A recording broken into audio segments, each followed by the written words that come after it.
শুধু রাজার ছেলে রাজা হবে, রাজনীতির এই সংস্কৃতি আমরা পাল্টে দিতে চাই। ওই পৈতৃক সূত্রে, জমিদারি সূত্রে রাজনীতি এই দেশের মানুষ আর দেখতে চায় না। আগে যা করেছেন করেছেন, এখন উজু গোসল করে ঠিক হয়ে যান। আমি আপনাদেরকে জিজ্ঞাসা করতে চাই, সেই ফেসিবাদ, সেই কালো অধ্যায় আবার বাংলাদেশে ফিরে আসুক, আপনারা কি চান? আমাদের একটি কর্মীর হাত ও চাঁদাবাজের হাতে পরিণত হয় নাই। কেউ যদি আকাশ থেকে কালো চিলের রং ধারণ করে কারো ভোট ছু মেরে নিয়ে যেতে চায়, ওর ডানা সহ খুলে ফেলবেন।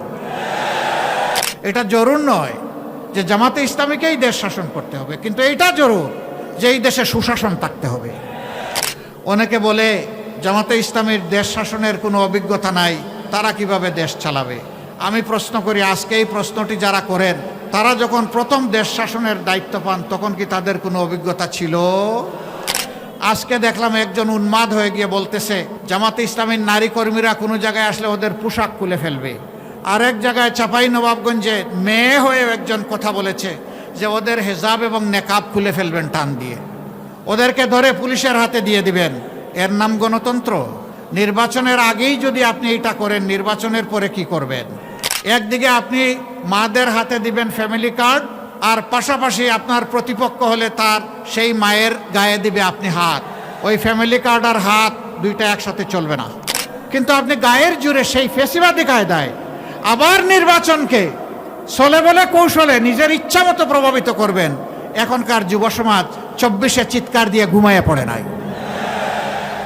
যুবকদেরকে বলছেন তাদেরকে বেকার ভাতা দেবে, কে বলছে? তারা আপনার কাছে গিয়ে মিছিল করে, আপনাদের কাছে মিছিল করে বলছে যে আমরা বেকার ভাতা দেন। আমাদের যুবকদেরকে আমরা বেকার ভাতা দিয়ে অপমানিত করতে চাই না। আমাদের যুবক যুবতীদের প্রত্যেকের দুটি হাতকে আমরা দেশ গড়ার কারিগরের হাতে পরিণত করতে চাই। আমাদের একটাই ধান্দা, কিভাবে এই জাতির কিছু ভালো করা যায়। আমরা আবারও বলছি, লেজ ধরে টান দিব না, আমরা কান ধরে টান দিব ইনশাআল্লাহ। ধর্মের ভিত্তিতে কারো মূল্যায়ন হবে না। নাগরিকত্ব, দেশপ্রেম এবং তার যোগ্যতার ভিত্তিতে তার মূল্যায়ন হবে ইনশাআল্লাহ। ব্যাংক ডাকাত, শেয়ার মার্কেট লুটেরা, তাদের কি হবে? তারা অনেকে পালিয়ে বিদেশে গিয়ে আলিশান বাড়িতে থাকেন।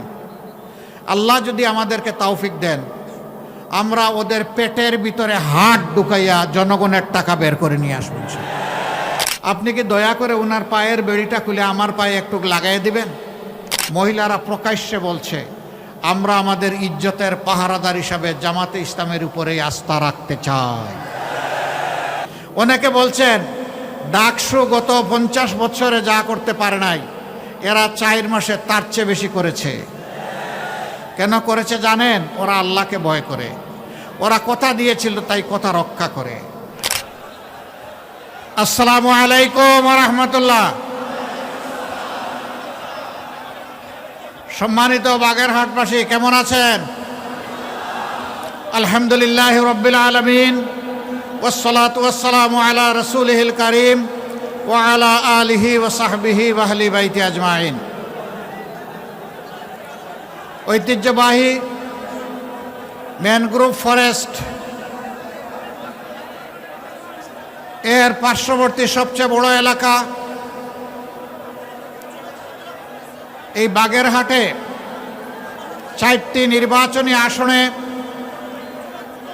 11 দল সমর্থিত এবং বাংলাদেশ জামাতে ইসলামী মনোনীত 4 জন প্রার্থীর সমর্থনে আজকের এই সভার সম্মানিত সভাপতি, সভামঞ্চে উপস্থিত বাংলাদেশ জামাতে ইসলামী সহ 11 দলের কেন্দ্রীয় এবং স্থানীয় নেতৃবৃন্দ, উলামা হজরত, বাগেরহাট ভাষী এবং সাংবাদিক বন্ধুগণ, আমার আগে আমার ভাইয়েরা এখানে দাঁড়িয়ে বক্তব্য রেখেছেন। নতুন কোনো বক্তব্য আমি এখানে দিতে দাঁড়াইনি এবং আমি জামাতে ইসলামের পক্ষ থেকেও এখানে বক্তব্য দিতে আসিনি। আমি এসেছি 2006 সালের 28 অক্টোবর লগিবইটার তাণ্ডব থেকে শুরু করে পিলখানায় সামরিক অফিসারদের হত্যাকাণ্ড। কিরে ভাই, ওই দিকে কি সাংবাদিকদেরকে বসায় দিতে চান? না, তাইলে জাতি বসে যাবে। ওনাদেরকে দাঁড়িয়েই ওনার দায়িত্ব পালন করতে দিতে হবে। আপনাদের যাদের একটু অসুবিধা হচ্ছে বিনয়ের সাথে অনুরোধ করি আপনারা বসে যান। পিছন থেকে যারা দাঁড়িয়েছেন, যারা পেশাদার সাংবাদিক নন, আপনারা বসুন আর কথা বন্ধ করুন। একদম সুন্দর করে আমরা চুপ করে কথা শুনবো ইনশাআল্লাহ। আর সাংবাদিক বন্ধুদেরকে তাদের দায়িত্ব পালনের সুযোগ করে দেব। তো বলছিলাম যে আমি তাদের হয়ে আজকে এখানে কথা বলতে এসেছি। 28 অক্টোবরের সেই লগি বইটার তাণ্ডবে যে মানুষগুলাকে খুন করা হয়েছিল, এই থেকে শুরু করে পরবর্তী পর্যায়ে 2009 সাল 25 এবং 26শে ফেব্রুয়ারি ঢাকার পিলখানায় যেই সমস্ত সামরিক অফিসার 57 জনকে হত্যা করা হয়েছিল, এরপরে জামাতে ইসলামীর শীর্ষস্থানীয় নেতৃবৃন্দকে যুদ্ধ অপরাধের মামলার নামে সহস্রাব্দের সবচেয়ে মিথ্যা এবং জঘন্য অপবাদ দিয়ে যারা খুন করেছিল, এই অন্যায়ের প্রতিবাদ করতে গিয়ে যারা আমাদের হাজারো কর্মীকে আমাদের বুক থেকে কেড়ে নিয়েছে এবং পুরা 15.5 বৎসর জুড়ে এদেশের সকল রাজনৈতিক দল, আলিম উলামা, সাংবাদিক, বিভিন্ন শ্রেণী এবং পেশার মানুষ, শিশু থেকে বৃদ্ধ, মা থেকে বাবা, ঠান্ডা মাথায় যাদেরকে খুন করা হয়েছিল, আমরা তাদের ঘরে ঘরে যাওয়ার চেষ্টা করেছি। সর্বশেষ 24 জুলাইয়ে আমাদের যে যুব সমাজ বুক চিতিয়ে জাতির মুক্তির জন্য, আজাদির জন্য লড়াই করে জীবন দিয়ে গেছে, আহত পঙ্গু হয়েছে, আমরা তাদের ঘরে ঘরে জনে গনে যাওয়ার চেষ্টা করেছি। সেদিন যে মা, যে বাবা তার সন্তান হারিয়েছেন, যে যুবতী ভন্টি তার স্বামী হারিয়েছে, যে অবুঝ শিশুরা তার বাবা হারিয়েছে, আমরা তাদের চোখের কোনায় পানি দেখি নাই, আমরা রক্তের ফোঁটা দেখেছি। তাদের আপনজনকে যে খুন করেছিল, সেই খুনিদেরকে বিচারের আওতায় আনার প্রয়াস শুরু হয়েছে। জানি না সব বিচার এ জগতে সম্ভব হবে কিনা, তবে নিশ্চিত যার যার পাওনা আদালতে আখেরাতে সবাই পেয়ে যাবে ইনশাআল্লাহ। প্রিয় দেশবাসী, যখন ওই ধরনের কোনো শহীদ পরিবারের কাছে যেতাম, অবুঝ শিশুদেরকে একটু কাছে টানতাম। 4-5 বছর 6 বছরের বাচ্চারা হাতে ধরে টেনে নিয়ে যেত, একটা দেয়ালের সামনে নিয়ে দেয়ালে আঁকা তার বাবার ছবি দেখিয়ে বলতো, এটা আমার বাবার ছবি, আমার বাবা কি আর আসবে? এই অবুঝ শিশুদের এই প্রশ্ন শুনে আমরা স্তব্ধ হয়ে যেতাম। আমাদের বুকের এবং টুটের ভাষা বন্ধ হয়ে যেত। আমরা তখন চোখের ভাষায় কথা বলতাম। তখন চোখ দিয়ে আমাদেরও পানি গড়াতো ওদের চোখের পানির সাথে। আমি তাদের হয়ে আজকে এখানে দাঁড়িয়েছি। আমি দাঁড়িয়েছি ওই সমস্ত বনি আদমদের হয়ে যাদেরকে আপনজনের বুক থেকে তুলে নিয়ে কোথায় গায়েব করা হয়েছে, কোন আয়নাগরে রেখা হয়েছে, তাদের আপনজনেরা জানে না। আমরা যখন বিভিন্ন জায়গায় যেতাম, এরকম কিছু মানুষ ছুটে আসতেন, বলতেন, বাবা, ভাই, আমার সন্তানটা হারিয়ে গেছে, ওরকম তুলে নিয়েছিল, কোনো খবর পেলাম না, ও কি জীবিত আছে? যদি জীবিত থাকে তাইলে কোথায় আছে আপনারা কি জানেন? আর যদি না থাকে তাইলে তার কবরটা কোথায় আমাদেরকে একটু দেখাই দিতে পারবেন? যদি জীবিত থাকে, আল্লাহ যেন আমার বুকের ধনকে আমার বুকে ফিরায় দেন। আর যদি দুনিয়া থেকে চলে যায়, অন্তত তাদের কবরটা দেখে মনে একটু শান্তি নিতে চাই। ওই কবরের মাটি ছুঁয়ে আমাদেরকে কবরটা দেখায় দিতে পারবেন? বলুন, এই সমস্ত মানুষদের কাছে আমাদের কোনো জবাব ছিল? অসংখ্য বনি আদমকে, এই দেশের নিরীহ নাগরিককে, রাজনৈতিক দলের নেতাকর্মীদেরকে, আলিম উলামাকে দফায় দফায় জেলে নেওয়া হয়েছে মিথ্যা মামলায়। মাঝে মাঝে কোর্ট থানার গারদে বসে থাকতাম। কখনো কখনো দেখতাম সফেদ দাড়িওয়ালা, মাথায় পাগড়ি বাঁধা, দেখে মনে হতো যে বড় মাপের কোনো আলেম হবেন। সবাইকে তো আর চিনতাম না। এরকম একজন আলেম, আমাকে যে রুমে রাখা হয়েছে তার উল্টা দিকে ওনাকে রাখা হয়েছে। আমি দেখতে পেলাম ওনার পায়ে বেড়ি পরানো। কোর্টের ওসিকে সালাম পাঠালাম, উনি আসলো। আমি বললাম যে ওই যে এখানে বসে আছেন উনি কে? তো উনি একটা পরিচয় দিলেন, আমি নামটা এখানে বলতে যাচ্ছি না। আমি বললাম যে উনি যদি সেই ব্যক্তি হয়ে থাকেন তাইলে তো উনি হাজার আলিমের উস্তাদ। আপনি কি দয়া করে ওনার পায়ের বেড়িটা খুলে আমার পায়ে একটু লাগাই দিবেন? কয় কেন? আমি বললাম সহ্য হয় না। কয় মাফ করবেন, আপনার পায়ে বেড়ি লাগালে তো ওই জেল থেকেই লাগাই দিত। ওই বেড়ি খুলতেও পারবো না আর আপনার পায়ে লাগাতেও পারবো না। এইরকম জ্যেষ্ঠ আলিমদেরকে, উস্তাদদেরকে, ওলামা মাশায়েখদেরকে এক জেল থেকে আরেক জেলে বেড়ি লাগিয়ে টানাটানি করা হয়েছে, বছরের পর বছর রাখা হয়েছে। কি অপরাধ? অপরাধ একটাই, তারা অন্যায়ের প্রতিবাদ করেছে। আল্লাহ আল্লাহ নবীর বিরুদ্ধে কুৎসা যারা রটনা করেছে তাদের বিরুদ্ধে আওয়াজ দিয়েছেন। এই অপরাধে তাদেরকে হেনস্থা করা হচ্ছে। আমি তাদের হয়ে আজকে এখানে দাঁড়িয়েছি। হেফাজতে ইসলামের দফায় দফায় 5ই মে থেকে শুরু করে বিভিন্ন সময় যাদেরকে হত্যা করা হয়েছে তাদের হয়েও আমি এখানে দাঁড়িয়েছি।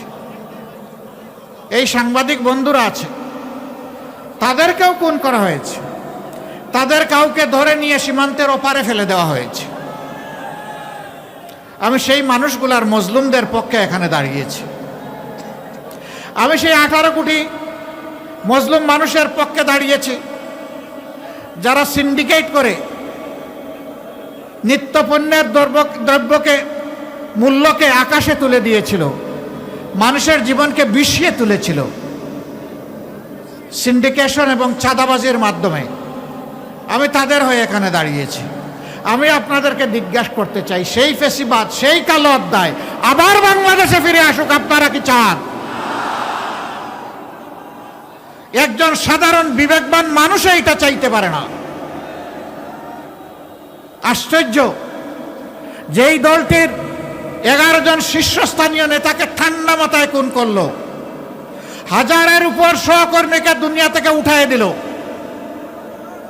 250-র অধিক সহকর্মীকে আয়নাগরের সঙ্গী বানালো, গুম করলো, যাদের নেতৃবৃন্দের বাড়িঘর বুলডোজার দিয়ে ভেঙে গুড়িয়ে দিল, যাদের নিবন্ধন কেড়ে নিল, প্রতীক কেড়ে নিল, দিশাহারা হয়ে শেষ পর্যন্ত সংগঠনটাকেই নিষিদ্ধ করে দিল। সেই মজলুম সংগঠন আল্লাহ তাআলা এই জাতিকে যখন আমাদের বুকের সন্তানদের বুক চিতিয়ে যুদ্ধ করার ফসল হিসাবে আমাদেরকে মুক্তি দিলেন, আমরা সেজদায় পড়লাম, শুকরিয়া আদায় করলাম। সেই রাতেই আমরা ঘোষণা করলাম, আজ আমরা সকল কষ্ট ভুলে গেলাম, আমরা কারো উপর প্রতিশোধ নেব না। বাংলাদেশের 56,000 বর্গমাইলে বসবাসকারী 18 কোটি মানুষ তার সাক্ষী, আমরা কারো উপর প্রতিশোধ নেই নাই। আমরা আমাদের সহকর্মীদেরকে বললাম, পুলিশ নাই, র্যাব নাই, বিজিবি নাই, আনসার নাই, এই অবস্থায় জনগণের জান, মাল এবং ইজ্জতের পাহারাদারির দায়িত্ব আমাদেরকে নিতে হবে। আমরা পাহারাদার হয়ে সমাজের জন্য ঘর থেকে বের হয়ে আমরা দাঁড়িয়ে গেলাম। টানা 15 দিন সেই বৃষ্টি ভিজা এবং রোদে শুকানো দিনে আমাদের সহকর্মীরা পাহারা দিয়েছে দেশের মানুষের জান, মাল এবং ইজ্জতের। এরপরে সরকার যখন গঠন হয়েছে, কিছু স্থিতিশীল হয়েছে, পুলিশ আস্তে আস্তে তাদের কাজকর্মে ফিরে এসেছেন, তখন আমরা তাদের সাথে এবং বিভিন্ন পক্ষ, বিভিন্ন দল, ধর্মের নেতৃবৃন্দের সাথে আলাপ করে আমাদের সহকর্মীদেরকে আমরা তুলে এনেছি। আমরা বলেছি আবারও প্রয়োজন হলে আমরা যাব। আমরা সহকর্মীদেরকে বলেছিলাম, ধৈর্য ধরুন, শান্ত থাকুন। আপনারা বাংলাদেশের জনগণ, বাগেরহাটের জনগণ সাক্ষী, আমাদের একটি কর্মীর হাতও চাঁদাবাজের হাতে পরিণত হয় নাই। অনেক দুঃখ কষ্ট, অনেক আর্থিক ক্ষতি আমাদের হয়েছে, কিন্তু চাঁদাবাজি যেহেতু হারাম, হারামের দিকে আমাদের কর্মীদের হাত বাড়ানো হয় নাই। আমরা কোনো স্ট্যান্ড দখল করি নাই। আমরা মানুষকে, নিরীহ মানুষকে মামলা দিয়ে একই মামলায় শত শত আসামি করি নাই। আমরা এ নিয়ে কোনো মামলা বাণিজ্য করি নাই। আমরা কথা দিয়েছিলাম, এই জাতির সাথে কথা রেখেছি। কেন জানেন? আমরা এই দেশটাকে ভালোবাসি, আমরা এই দেশের মানুষকে বড়ই ভালোবাসি। আমরা যারে ভালোবাসবো তার তো আমরা কোনো ক্ষতি করতে পারি না।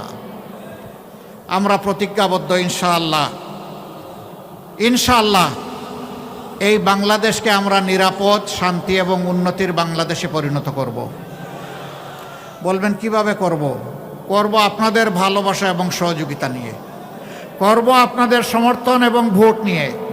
যদি আমরা আপনাদের বিবেচনায় উপযুক্ত হই। অনেকে বলে জামাতে ইসলামীর দেশ শাসনের কোনো অভিজ্ঞতা নাই, তারা কিভাবে দেশ চালাবে? আমি প্রশ্ন করি, আজকে এই প্রশ্নটি যারা করেন, তারা যখন প্রথম দেশ শাসনের দায়িত্ব পান তখন কি তাদের কোনো অভিজ্ঞতা ছিল?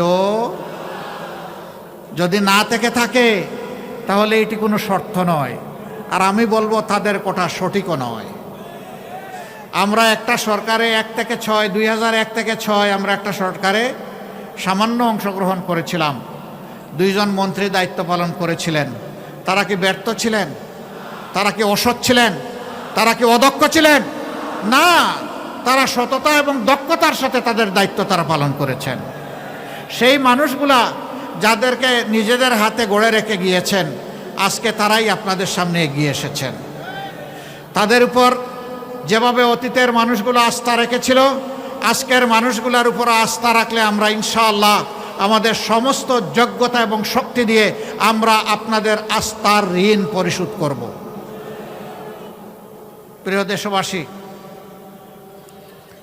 আমরা কি চাই? দেশবাসী যা চায় আমরাও তাই চাই। আমাদের যুব সমাজ যা চায় আমরা তাই চাই। আমাদের মা বোনেরা যা চান আমরা তাই চাই। যুব সমাজ কি চায় তারা জাতিকে জানিয়ে দিয়েছে। জানিয়ে দেয় নাই? বাংলাদেশের 5টা পাবলিক বিশ্ববিদ্যালয়, যেগুলা সর্ববৃহৎ বিশ্ববিদ্যালয়, সেই বিশ্ববিদ্যালয়ে নির্বাচন হয়েছে ছাত্র সংসদের।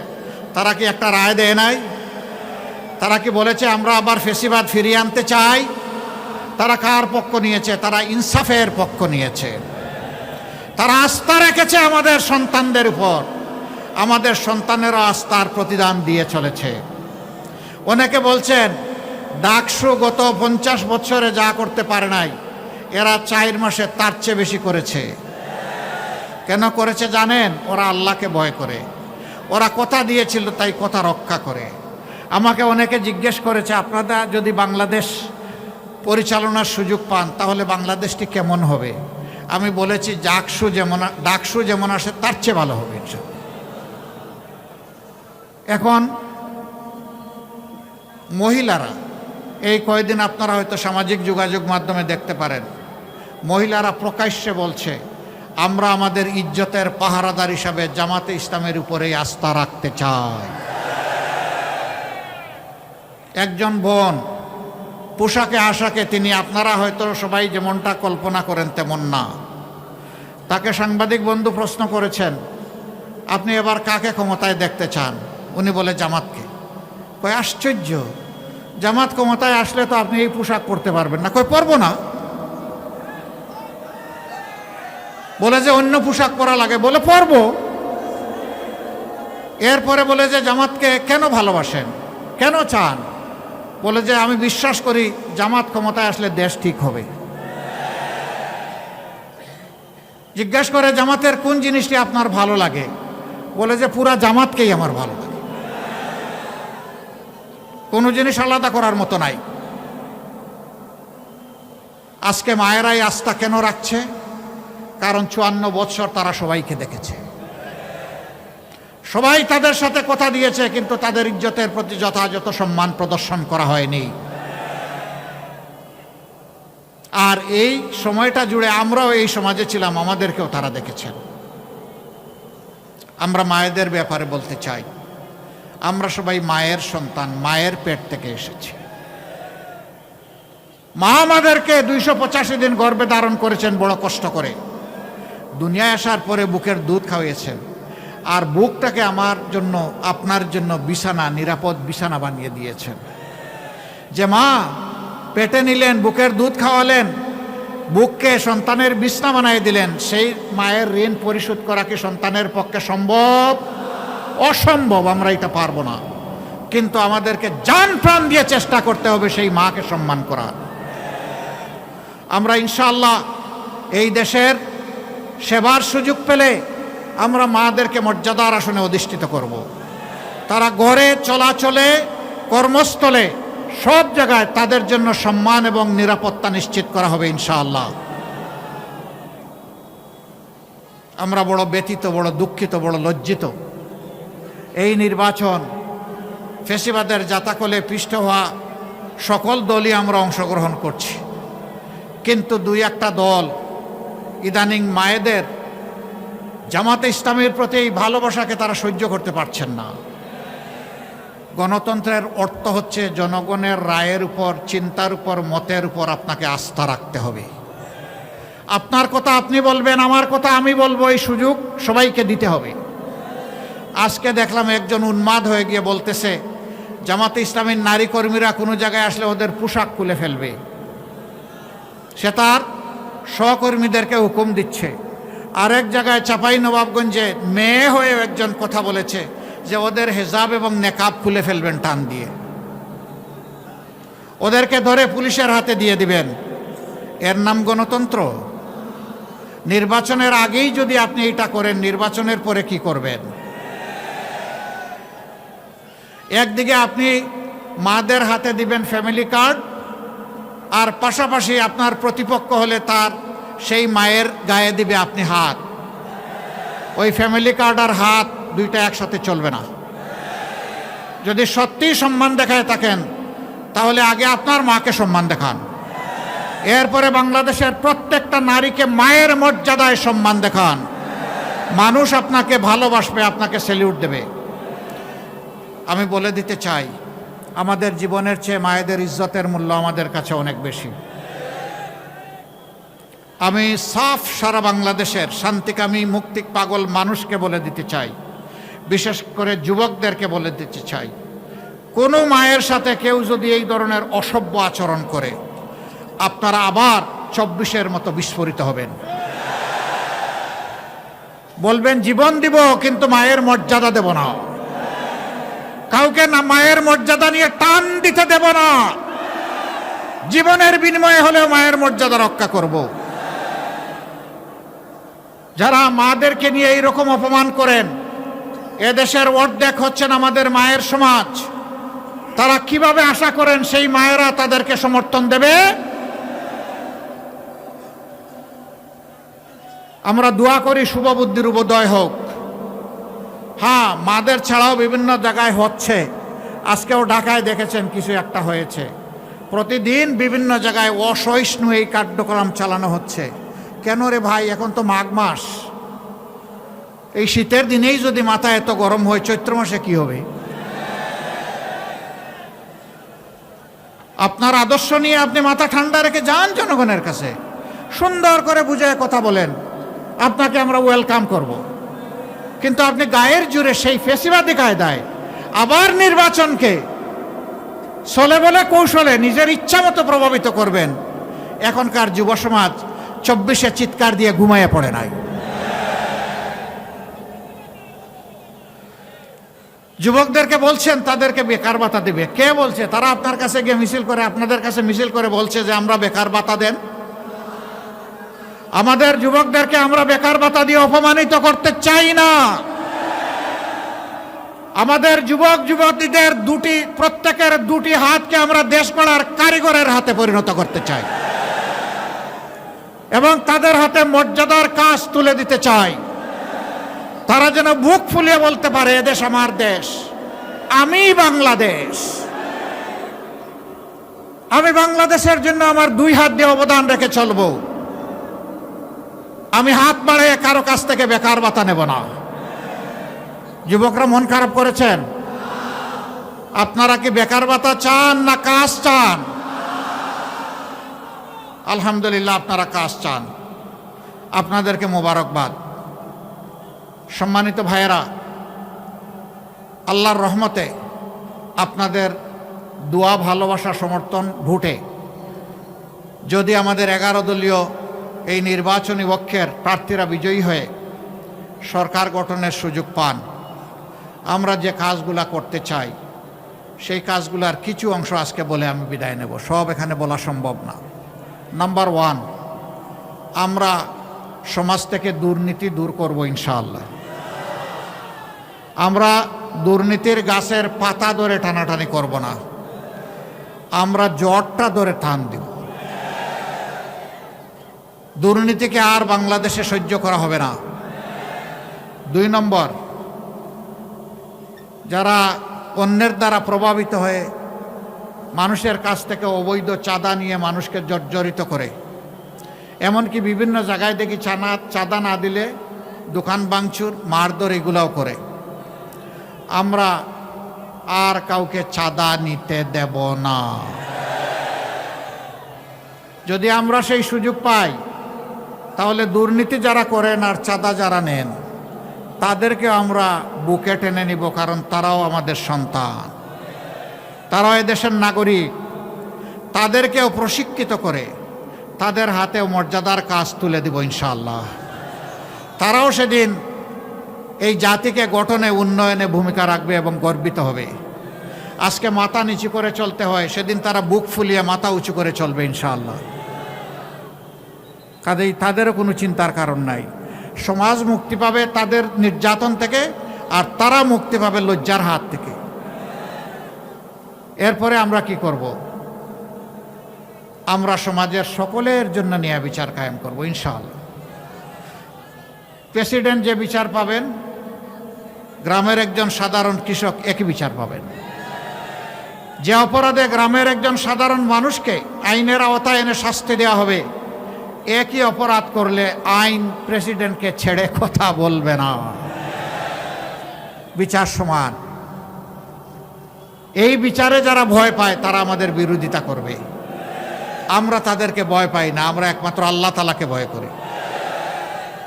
আমাদের 3য় অঙ্গীকার, মানুষের পেটে এবং মুখে ভাত তুলে দেওয়া, এটা আমাদের দায়িত্ব। কিন্তু রিজেকের মালিককে আল্লাহ রাব্বুল আলামিন। আমরা আল্লাহ তাআলার কাছে চাইব এবং মানুষের অর্থনৈতিক প্রবৃত্তি অর্জনের জন্য স্বচ্ছতার সাথে দূরদর্শী চিন্তা করব ইনশাআল্লাহ। আগামী 5 বছর পরে বাংলাদেশ কোথায় যাবে, 10 বছর পরে কোথায় যাবে, 50 বছর পরে কোথায় যাবে, এটা জরুর নয় যে জামাতে ইসলামীকেই দেশ শাসন করতে হবে, কিন্তু এটা জরুর যে এই দেশে সুশাসন থাকতে হবে। এই দেশকে যারা ভালোবাসে তাদেরকেই শাসনের দায়িত্ব দিতে হবে। প্রিয় দেশবাসী, আমরা সেই রকম ভিশন নিয়ে, পরিকল্পনা নিয়ে আপনাদের সাথে বসব, কথা বলবো, ডায়ালগ করব, তারপরে সবাই মিলে বাংলাদেশ গড়ব ইনশাআল্লাহ। ব্যাংক ডাকাত, শেয়ার মার্কেট লুটেরা, তাদের কি হবে? তারা অনেকে পালিয়ে বিদেশে গিয়ে আলিশান বাড়িতে থাকেন। আল্লাহ যদি আমাদেরকে তৌফিক দেন, আমরা ওদের পেটের ভিতরে হাত ঢুকাইয়া জনগণের টাকা বের করে নিয়ে আসবো। যা পারি, যতটুকু পারি, সেই টাকা রাষ্ট্রীয় তহবিলে যোগ হবে, তাই দিয়ে জনগণের উন্নয়ন কর্মকাণ্ড পরিচালিত হবে ইনশাআল্লাহ। এরপরে যদি আল্লাহর মেহেরবানিতে আমরা দায়িত্ব পাই নেই, সেই দিন থেকে আমরা সাফ বার্তা সবাইকে দিয়ে দিব, আগে যা করেছেন করেছেন, এখন উজু গোসল করে ঠিক হয়ে যান। এখন আর এগুলা চলবে না। আগেরটা কি হবে পরে দেখা যাবে, কিন্তু এখনটা করলে আর কেউ রেহাই পাবেন না। এই বার্তা যখন চলে যাবে, আমরা বিশ্বাস করি মাথা যদি ঠিক থাকে শরীর ঠিক হয়ে যাবে। রাজনীতির জায়গাটা স্বচ্ছ হয়ে গেলে গোটা সমাজ স্বচ্ছ হয়ে যাবে ইনশাআল্লাহ। তখন আর কেউ দুঃসাহস দেখাবে না দুর্নীতি করার, অন্য কোনো অপরাধ করার। অপরাধ তো এখান থেকে শুরু হয়, সমস্যা তো গুড়ায়, সমস্যা সমাজের মাথায়। আমরা আবারও বলছি, লেজ ধরে টান দিব না, আমরা কান ধরে টান দিব ইনশাআল্লাহ। যারাই অপরাধ করবে, কোনো ছাড় নাই। সম্মানিত ভাইরা, আমাদের সমাজের একটা বিপুল সংখ্যক শিশু, তারা শিক্ষার আলো থেকে একেবারেই বঞ্চিত। তার মা পেটের ভাত যোগান দিতে পারে না, ওরা শিক্ষা দিবে কিভাবে? সে কি দেশের নাগরিক নয়? সরকারের কোনো দায়িত্ব নেই? সেই লোকগুলা যখন শিক্ষা পায় না, অনাদরে অবহেলায় অযত্নে বড় হয়, তখন তাদের মনের মধ্যে দ্রোহের আগুন জ্বলে উঠে। আমি কি এই সমাজের কেউ নই? এই সমাজ আমাকে এইরকম অন্ধকারে ফেলে দিল কেন? তার মনে তখন প্রতিরোধ স্পৃহা জাগ্রত হয়, তখন বিভিন্ন ধরনের অপরাধ কর্মকাণ্ডে সে জড়িয়ে পড়ে। এর জন্য আমার ওই অবুঝ শিশুটি দায়ী নয়, এই জন্য দায়ী সমাজ এবং সরকার, যারা তাদেরকে শিক্ষার আলো থেকে বঞ্চিত করেছে। ইনশাআল্লাহ আল্লাহ তাআলা আমাদেরকে দেশ পরিচালনার সুযোগ দিলে আমরা তাদেরকে বুকে তুলে নেব এবং তাদের শিক্ষার ব্যবস্থা করব। তাদের মধ্য থেকে মণিমুক্তা বের হয়ে আসবে, আমরা এটা আশা রাখি। এমনকি তাদের মধ্য থেকে বের হয়ে কেউ এসে আগামী দিনের প্রধানমন্ত্রী হতে পারে। শুধু রাজার ছেলে রাজা হবে, রাজনীতির এই সংস্কৃতি আমরা পাল্টে দিতে চাই। যার যোগ্যতা আছে সেই দেশ পরিচালনার দায়িত্ব পাবে ইনশাআল্লাহ, জনগণের ভালোবাসা এবং সমর্থন নিয়ে। ওই পৈতৃক সূত্রে, জমিদারি সূত্রে রাজনীতি এই দেশের মানুষ আর দেখতে চায় না। সম্মানিত ভাইয়েরা, তারপরে কি করব? এই দেশ বিশ্বের একটা সদস্য দেশ, বিশ্বসভার, সবার সাথে আমাদের চলতে হয়, চলতে হবে, চলতে চাই। সভ্য প্রত্যেকটি দেশকে আমরা বন্ধু হিসাবে পেতে চাই, কিন্তু অতীতে এই বন্ধুত্ব নয়, কিছু কিছু ক্ষেত্রে প্রভুত্ব কায়েম হয়েছিল। আধিপত্যবাদ আমাদের ঘাড়ে চেপে বসেছিল, আমাদের 54 বছরের অনেক সম্ভাবনাকে ধূলিসাৎ করে দিয়েছিল। আগামীতে এই জাতি আর কোনো আধিপত্যবাদ বরদাস্ত করবে না। আমরা সবাইকে বন্ধু হিসাবে পেতে চাই, কাউকেই প্রভু হিসাবে দেখতে চাই না। কেউ যেন আর প্রভুর নাটকে অভিনয় করতে না আসেন। আমরা সবার সাথে ভালো সম্পর্ক, প্রতিবেশীদের সাথে ভালো প্রতিবেশীর সম্পর্ক আমরা রক্ষা করব, কিন্তু আমরা চাই আমাদের সাথেও যেন সেই সম্পর্কটা রক্ষা করা হয়। কিছু লোক জাতিকে বিভক্ত করেছে, মুক্তিযুদ্ধের পক্ষ বিপক্ষ, অমুক ধর্ম অমুক ধর্ম, ধর্মে ধর্মে ক্লেশ, চেতনার ক্লেশ, এইগুলা লাগাই রেখেছে। আমরা এই সবগুলার কবর রচনা করে একটা ঐক্যবদ্ধ জাতি করতে চাই। হিন্দু, মুসলমান, বৌদ্ধ, খ্রিস্টান সবাই মিলে আমরা একসাথে ফুলের বাগানের গাছগুলার মতো থাকতে চাই, নিরাপদে শান্তিতে থাকতে চাই, সম্মানের সাথে থাকতে চাই। এখানে কারো অপমান আমরা বরদাস্ত করব না। ধর্মের ভিত্তিতে কারো মূল্যায়ন হবে না।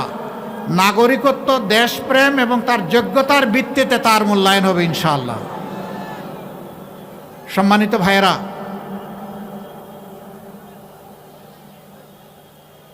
এই বাগেরহাটেরও অনেক সমস্যা আছে না?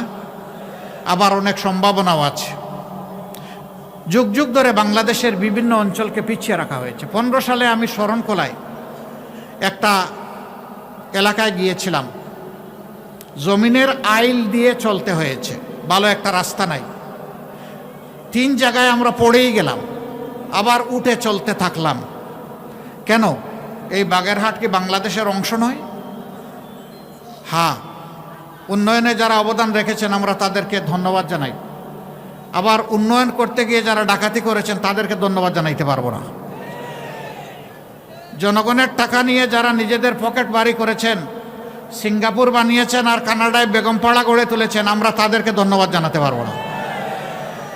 ধন্যবাদ জানাবো সততার সাথে, দক্ষতার সাথে এই জাতির খেদমত করে, বাগেরহাটবাসীর খেদমত করে যারা গিয়েছেন, অবশ্যই তাদেরকে ধন্যবাদ। আমরা আপনাদেরকে কথা দিচ্ছি, আমরা সুযোগ পেলে ন্যায্যতার ভিত্তিতে যে এলাকা সবচেয়ে বেশি বঞ্চিত, ওই এলাকার দিকে ইনশাআল্লাহ আমাদের চোখটি প্রথমে পড়বে ইনশাআল্লাহ। আমরা এটা দেখব না কোন মন্ত্রী মহোদয় আর প্রেসিডেন্ট সাহেবের বাড়ি কোথায়, আমরা দেখব কোন এলাকার পাওনা সরকারের কাছে সবচেয়ে বেশি, সেই ঋণ সরকারকে পরিশোধ করতে হবে ইনশাআল্লাহ। যদি শুধু সমাজে ইনসাফটা কায়েম করা যায়, দুর্নীতি সহ সব বন্ধ হয়ে যাবে।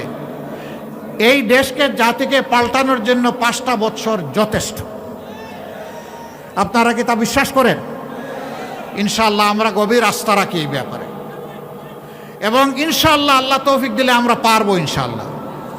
কেন পারবো? যেহেতু আমাদের নিজস্ব কোনো ধান্দাবাজি নাই।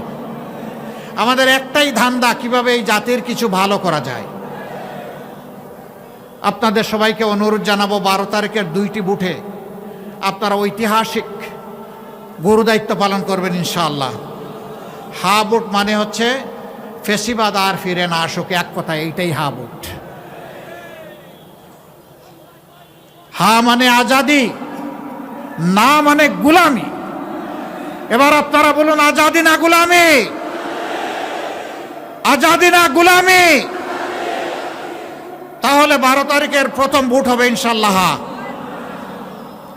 শুধু আমি একা না, আমার মা বাবা ভাই বোন স্ত্রী পুত্র যারাই আছে ভোটার, আপনজন প্রিয়জন এলাকাবাসী সবাইকে নিয়ে আমরা নতুন বাংলাদেশের পক্ষে দাঁড়িয়ে যাব ইনশাআল্লাহ। মনে রাখবেন, হা জিতলে বাংলাদেশ জিতবে, আর হা হেরে গেলে বাংলাদেশ হেরে যাবে। আমরা বাংলাদেশকে হারাতে দিব না ইনশাআল্লাহ। দ্বিতীয় ভোটটি হবে ন্যায় এবং ইনসাফের পক্ষে। 11 দল যে প্রতীক নিয়ে যেখানে এসেছে, আমরা সবাই এক। এখন আমাদের পরিচয়, আমরা 11 দলীয় নির্বাচনী ঐক্য, আমরা ঐক্যবদ্ধ বাংলাদেশ। আপনারা ঐক্যবদ্ধ বাংলাদেশের পক্ষে থাকবেন? তাহলে সেদিনকার এখন যেমন গণজোয়ার চতুর্দিকে সৃষ্টি হয়েছে ন্যায়ের পক্ষে ইনসাফের পক্ষে, সেদিন যেন ব্যালটের জোয়ার সৃষ্টি হয় ইনশাআল্লাহ। তবে আপনাদেরকে একটু সাবধান করে যাব, কেউ যদি আকাশ থেকে কালো চিলের রং ধারণ করে কারো ভোট ছু মেরে নিয়ে যেতে চায়, ওর ডানা সহ খুলে ফেলবেন।